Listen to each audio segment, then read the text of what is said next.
Good, okay. So, I guess my middle name ought to be pragmatic. I don't much believe in religious wars, but I guess sometimes I seem to find myself in the middle of them. As Man said, I have some perhaps personal blame due to the state of the identity industry today, because I was the president of the Liberty Alliance when we did SAML 2.0. And in a sense, this particular presentation is split into 3 chunks.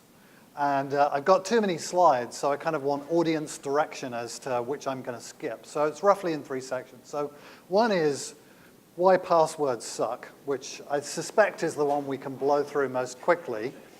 2 is what is this FIDO thing anyway? And I hope that some of you went to some of the sessions over the weekend and some of the other sessions and have some idea of that. And then number 3 is, well, okay, what is this intersection of FIDO and identity, and what does that mean? And so I'm kind of interested, do you want to spend more time in the middle? Do you want to spend more time in the end? Show of hands. Middle? End? End. Okay, very good. That's kind of what I figured. So I'll just start. This slide I did last year, but I actually think it's still valid. So passwords, as we know them today, they were invented in the context of IBM mainframe time-sharing systems in the early 1960s. All of the protection mechanisms that were placed around them in terms of things like hashing and per-user salting emerged over that same rough period of time. And I'd argue they are now dying.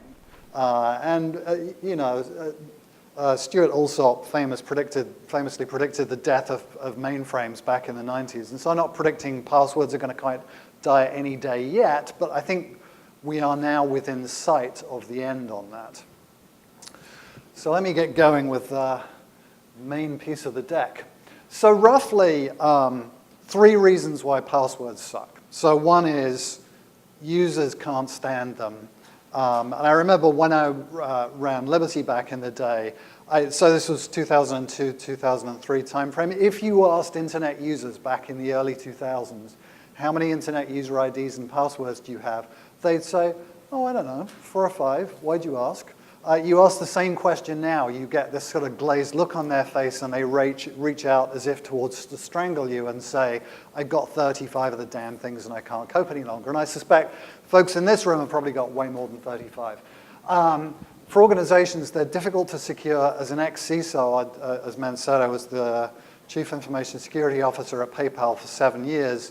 I had a very large target on my back, and essentially I needed my team to never make mistakes 100% of the time, and actually that's true of the entire organization of 15,000 people. It's a tough job. Not to say it's impossible, but it's really tough.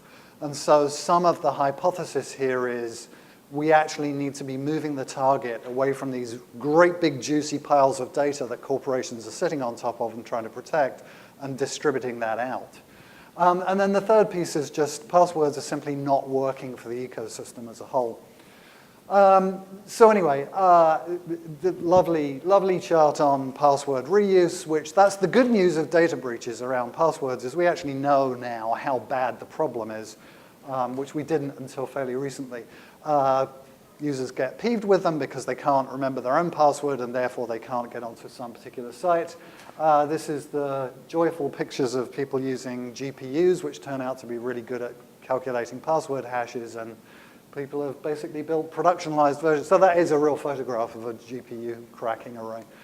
Anyway, so this is the point in the presentation where I'd like to do the inevitable audience participation question. So please raise your hand if you got that email from Adobe, 18 months ago, 2 years ago, saying, I'm sorry, you have to change your password. Okay, please also raise your hand if you got that email from eBay recently saying, you need to change your password. Okay, that's about 15 or 20% of this audience.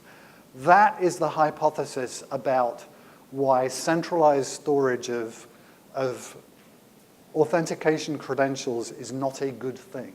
When they are still shared secrets, they are vulnerable to some inevitable slip-up in the organization that's custodian of those things. So architecturally, my view is we have to change that characteristic.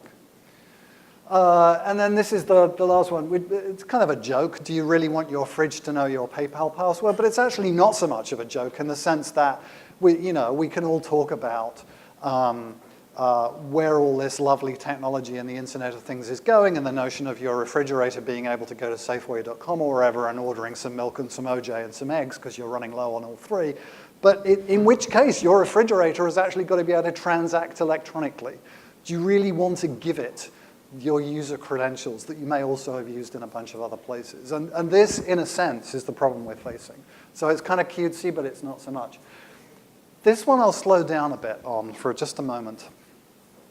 I spent quite a lot of time with my team at PayPal talking about authentication and what the right characteristics should be. And in the end, we concluded that there was this implicit problem that security guys see the world through a rather specific lens. And it's very simple. On one end, we kind of, as an industry, we tend to behave as though authentication is easy to use and it's insecure. And then at some other end, it's a continuum and it's hard to use, but it's secure now. And so it's like, okay, how much security do you need? And there's a lock slider that goes up with it that says, okay, this is the amount of user pain I'm inflicting.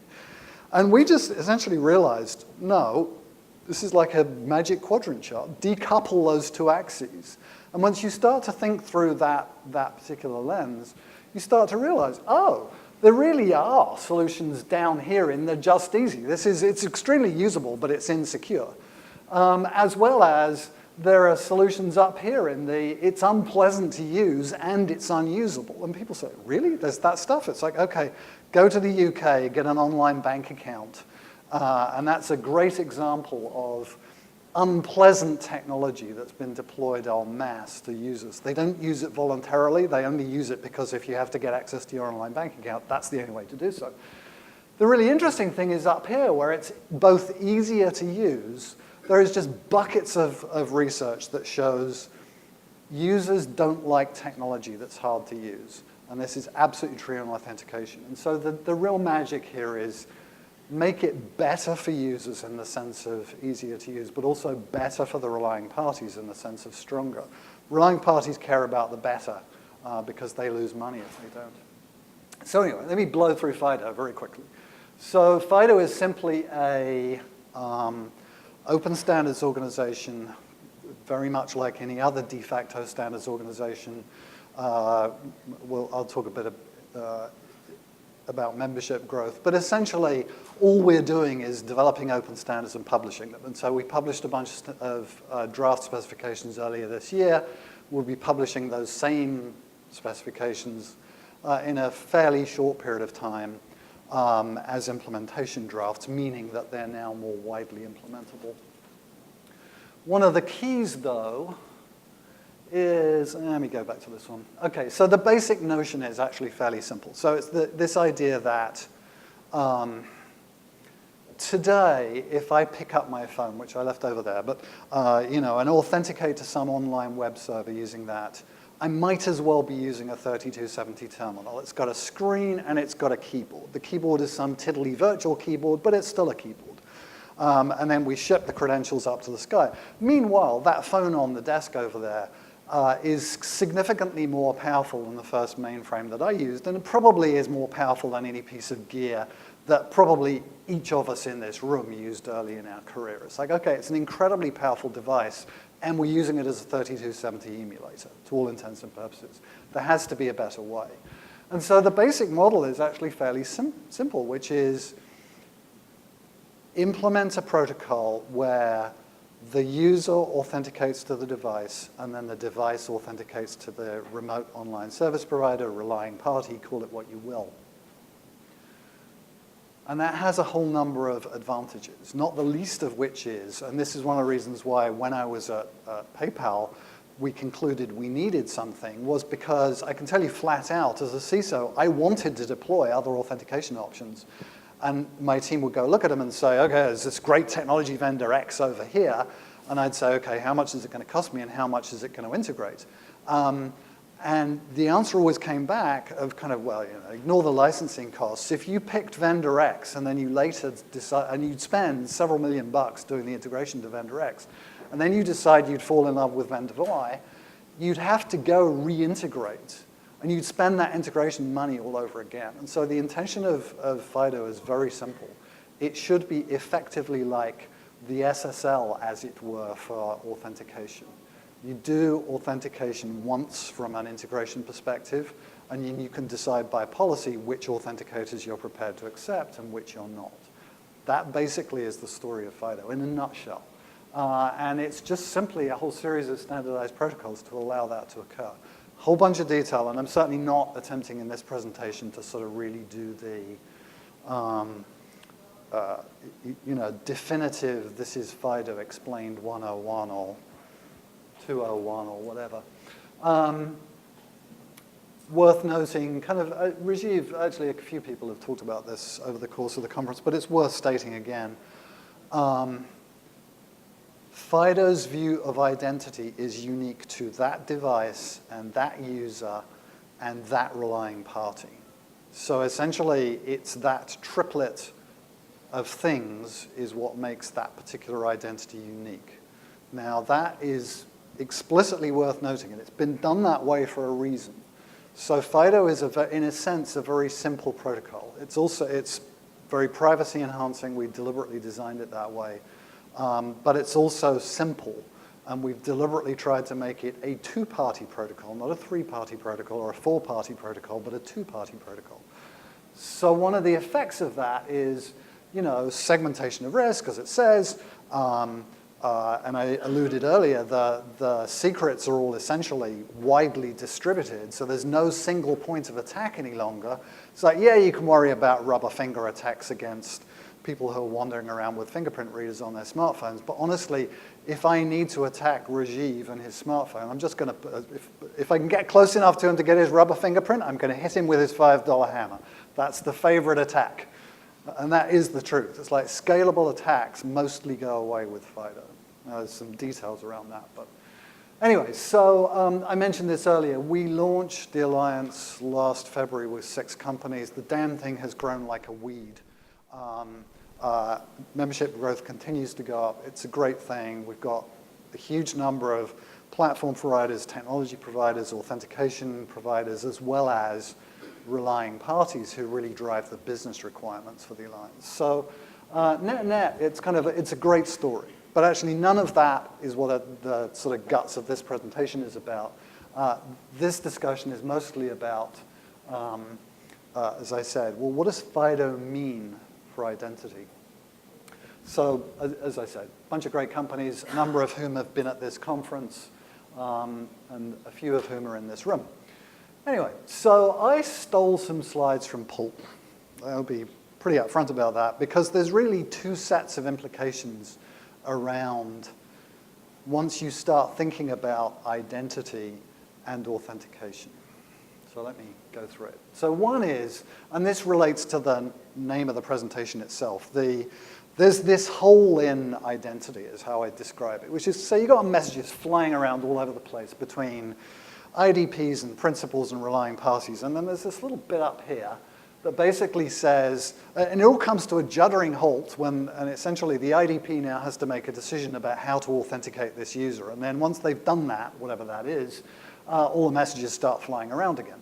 It's like, okay, that was true of SAML 2.0, and that's true of pretty much all of the modern identity protocols as well.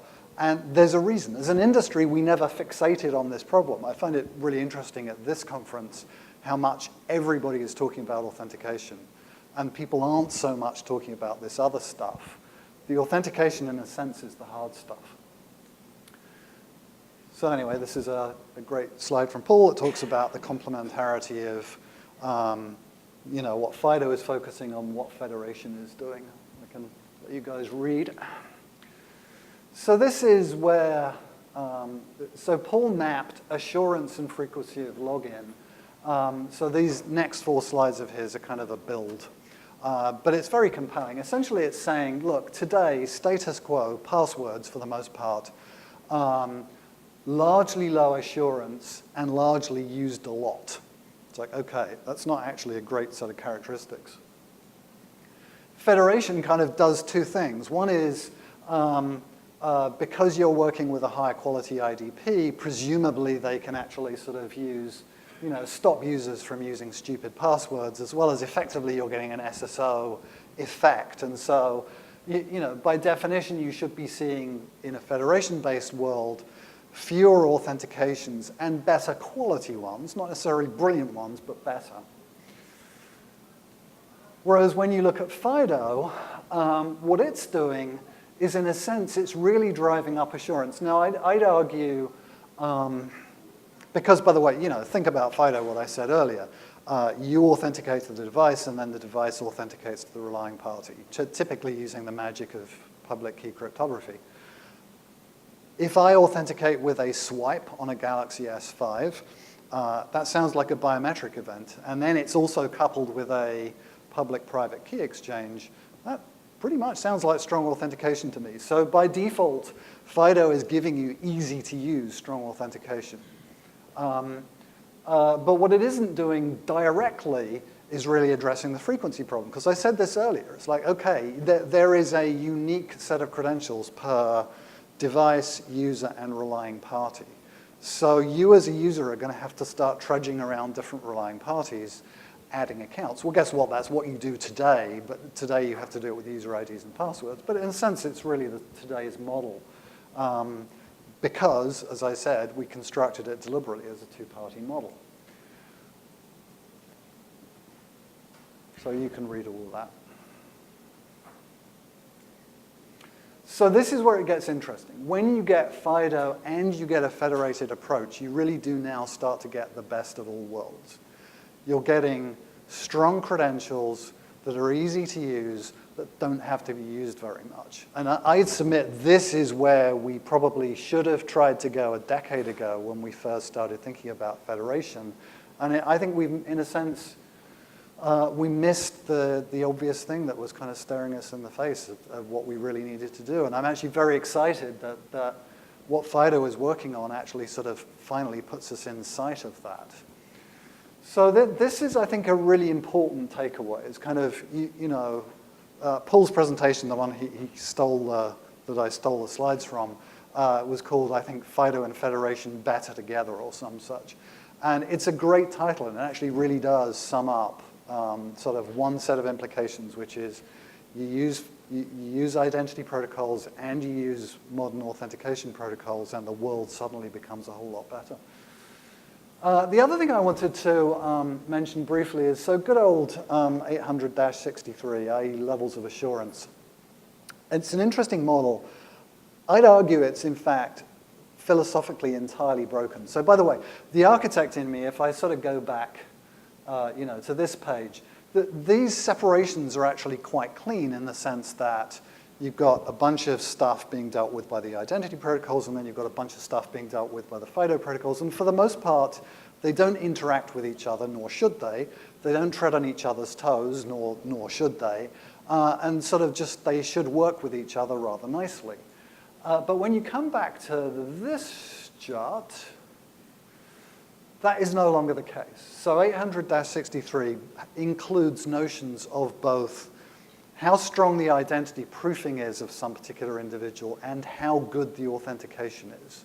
My argument is, just as I said earlier, we've got to break this whole idea of authentication as a continuum, and it's easy to use on one end, but insecure, and then hard to use on the other end, but secure. It's like, okay, that's really two things we smash together.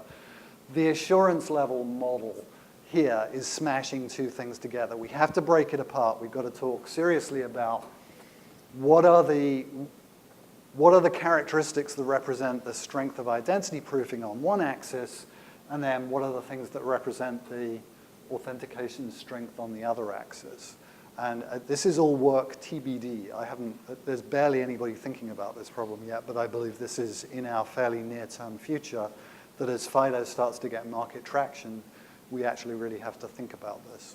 So I've given you a very fast gallop through why passwords are broken, what FIDO is, and what some of the implications are for this from an identity perspective. I'm curious. I think I've left enough time that we've got some time for questions. So hopefully you have some. If you haven't, I'll just keep going. One on the back. How do you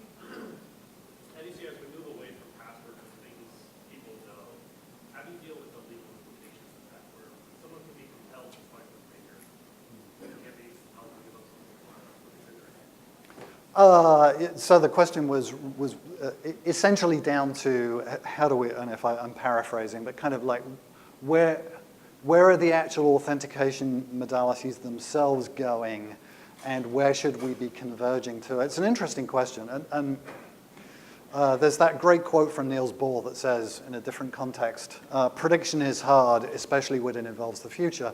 And so I'm a great believer in it. I mean, he was talking about quantum mechanics, but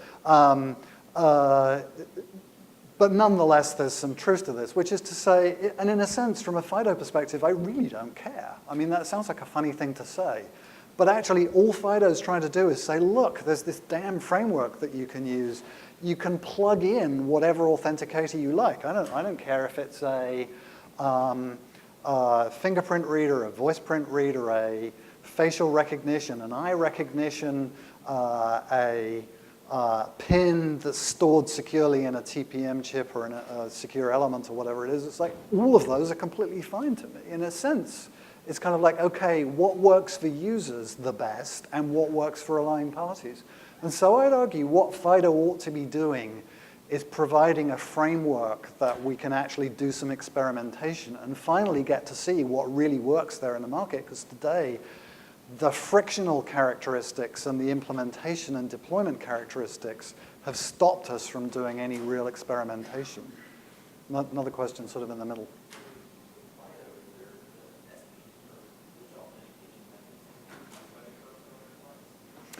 Yeah, so it's a great question. The question was basically whether the service provider gets to really sort of force the user to pick a particular authentication modality. And let me just sort of, as I said, I wasn't intending to give a kind of FIDO 202 or whatever kind of presentation.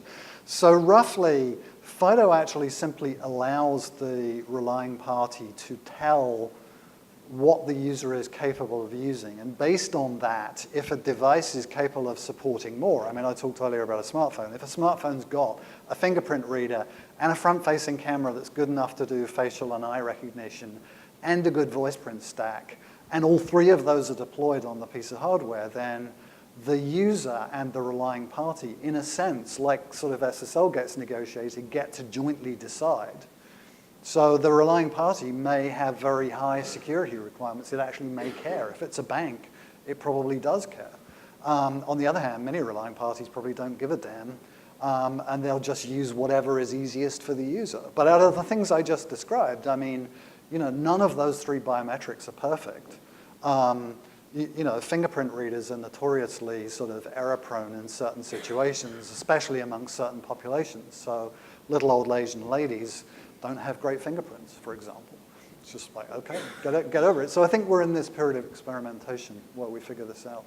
Would you go ahead, please? Yeah, you know, I think this was covered in one of the earlier sessions, but I think there are parts of these federation standards that will allow us to express the plan for a certain class or level of authentication.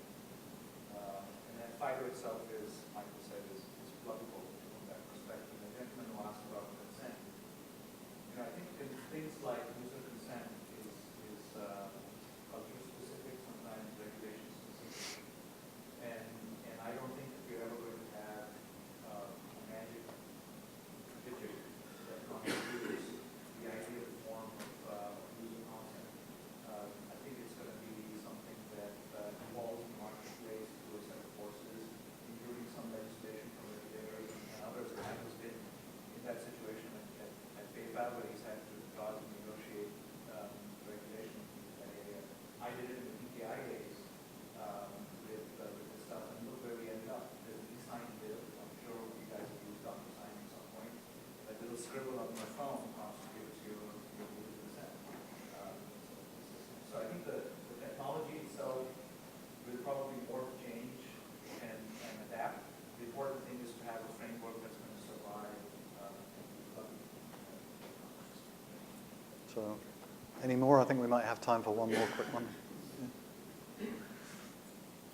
Are you trying to rule out server-based authentication just by forcing the authentication on the device? What's going to happen? So it's an interesting question. I mean, and it's a slightly tough one. So my own view, for what it's worth, is that symmetric authentication credentials should not be stored server-side.